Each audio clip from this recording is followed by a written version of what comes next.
নমস্কার, আমি প্রতিমার রান্নাবান্নায় আপনাদের স্বাগত। এই গরমের সময় কি একটু কম তেল ঝাল মশলাযুক্ত খাবার খেতে চাইছেন? তাহলে এই রেসিপিটা একবার ট্রাই করবেন। আজকে বানাবো কারি পকোড়া। তার জন্য প্রথমে একটি মিক্সিং জারে নিয়ে নিয়েছি 4 চামচ বেসন। দেখুন এই ছোট্ট বাটিটির 1 বাটি হয়েছে। আর দিয়ে দিচ্ছি 8 চামচ দই, 1 চামচ হলুদ আর 1 চামচ কাশ্মীরি লঙ্কা গুঁড়ো দিয়ে পেস্ট করে নিতে হবে। এই সময় লবণ আর জলের ব্যবহার করবেন না।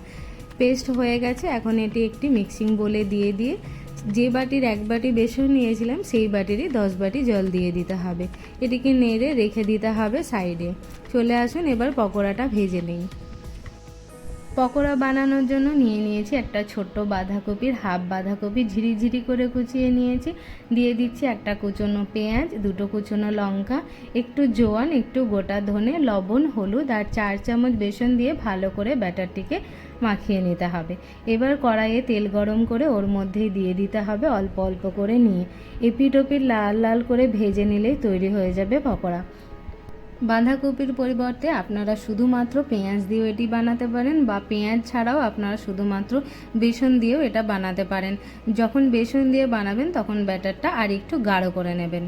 যারা পেঁয়াজ খান না তারা এইভাবে বাঁধাকপি দিয়েও বানিয়ে নিতে পারেন, খেতে কিন্তু খুব সুন্দর হয়। দেখুন ভাজা হয়ে গেছে, এখন এটাকে তুলে রাখবো। ফোড়নের জন্য নিয়ে নিয়েছি 1 চিমটে হিং, কয়েকটা কারি পাতা, 1 চামচ মৌরি, 1 চামচ জিরে, কয়েকটা মেথি দানা আর গোটা ধনে ভেঙে নিয়েছি। বোঝো কাণ্ড, গ্যাস তো শেষ, এখন একটাই অপশান, ইন্ডাকশান। এরপর কড়াইয়ে 2 চামচ ঘি গরম করে ওর মধ্যে দিয়ে দিচ্ছি একে একে সমস্ত ফোড়নগুলি।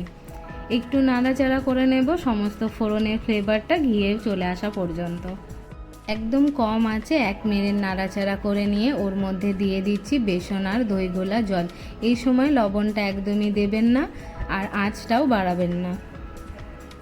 এই রেসিপিটি একবার বাড়িতে বানিয়ে দেখুন, বারবার বানানোর অনুরোধ আসবে।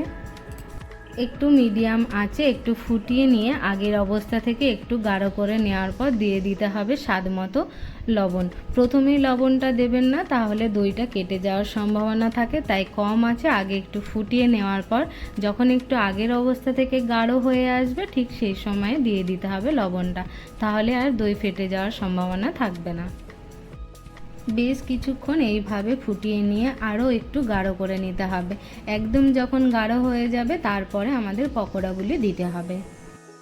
দেখুন আগের অবস্থা থেকে অনেকটাই গাঢ় হয়ে এসেছে। এখন দিয়ে দিতে হবে ভেজে রাখা পকোড়াগুলি।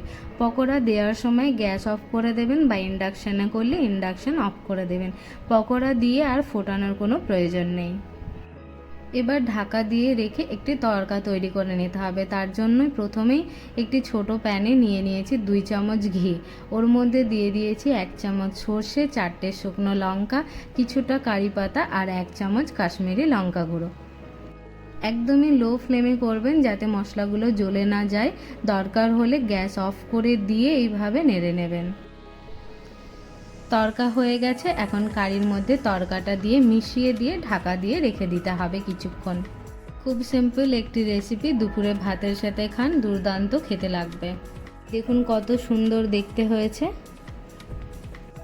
আজকের এই রেসিপিটি কেমন লাগলো কমেন্টে অবশ্যই জানাবেন। ভালো লাগলে একটি লাইক দিন, শেয়ার করুন আপনার বন্ধুদের সাথে। আর এখনও সাবস্ক্রাইব না করে থাকলে প্রতিমা রান্নাবান্না চ্যানেলটি সাবস্ক্রাইব করে পাশে থাকা বেল আইকনটি ক্লিক করে রাখবেন রান্নার নতুন নতুন ভিডিওগুলি সবার আগে দেখার জন্য।